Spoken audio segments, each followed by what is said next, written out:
Petrol के दाम कम हुए कि नहीं हुए? नहीं। डीजल के दाम कम हुए कि नहीं हुए? नहीं। आपका फायदा हुआ कि नहीं हुआ? मोदी सरकार ने साफ कह दिया है कि पेट्रोल डीजल की कीमतें कम नहीं होंगी। ना तो ये उसके हाथ में है और ना ही वो इसकी कोशिश करेगी। कांग्रेस के भारत बंद की खिंचाई करने के लिए सरकार के वकील रविशंकर प्रसाद जब सामने आए तो अपने ही जान में खिरते खाए। उन्होंने कहा कि पेट्रोल डीजल के दाम पर जनता को राहत देना संभव नहीं। डीजल पेट्रोल की कीमत का बढ़ना हमारे हाथ से बाहर है। तो हे भारत की महान जनता, लिख लो, नरेंद्र मोदी सरकार ने कह दिया है कि पेट्रोल डीजल के दाम पर हमसे कोई उम्मीद मत रखो। मोदी सरकार ने कह दिया है कि पेट्रोल डीजल के दाम पर हमसे कुछ मत पूछो। मोदी सरकार ने कह दिया है कि पेट्रोल डीजल के दाम पर वो कुछ नहीं बता पाएगी। मोदी सरकार ने कह दिया है कि हम केवल टैक्स वसूलेंगे, जमकर वसूलेंगे और आपको चुकाना होगा। डीजल पेट्रोल की कीमत का बढ़ना हमारे हाथ से बाहर है। ऐसी मारक मासूमियत केवल महबूबाओं में हुआ करती है कि आशिक कत्ल हो जाए और वो उम्मीद करती है कि बेचारा मुस्कुराता रहे। रविशंकर प्रसाद ने पता नहीं ये क्यों नहीं कहा कि पेट्रोल डीजल के दाम पर नाकाम हो गई सरकार दरअसल भारत की जनता पर एहसान है कि हमने आपको देश सेवा का मौका दिया है जो पुरानी सरकारों ने कभी नहीं दिया। वेनेजुएला में राजनीतिक अस्थिरता है। ईरान के ऊपर अमेरिका के सैंक्शन का दबाव और प्रभाव है और जो अमेरिका में शेल गैस बनने वाली थी वो अभी तक प्रोडक्शन में नहीं आई।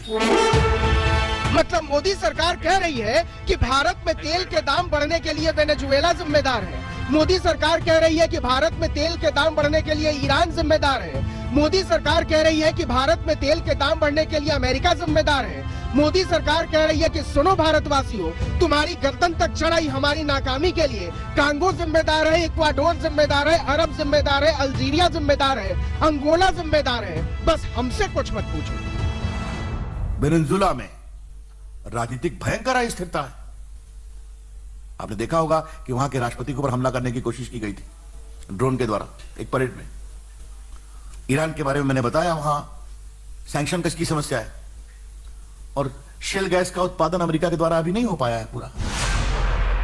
अरे वाह, रविशंकर प्रसाद तो इतिहास और भूगोल के भी प्रकांड विद्वान हैं। लेकिन भारत की जनता कंफ्यूज कि 2014 में हमने कांगो की सरकार चुनी थी कि इक्वाडोर की चुनी थी कि अल्जीरिया की चुनी थी कि अंगोला की चुनी थी। क्योंकि मोदी सरकार तो कह रही है कि हमसे तो आपकी तकलीफ का कोई लेना देना ही नहीं है। उधर अल्जीरिया अंगोला वालों से पूछो कि 2008-9 से 2014 के बीच जब यूपीए की सरकार थी तो पेट्रोल 39 रुपए 73 रुपए पहुंचा था।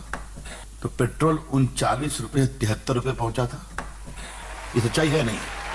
कुछ भी हमने शुरू में ही कह दिया था कि रविशंकर प्रसाद मासूम व्यक्ति है।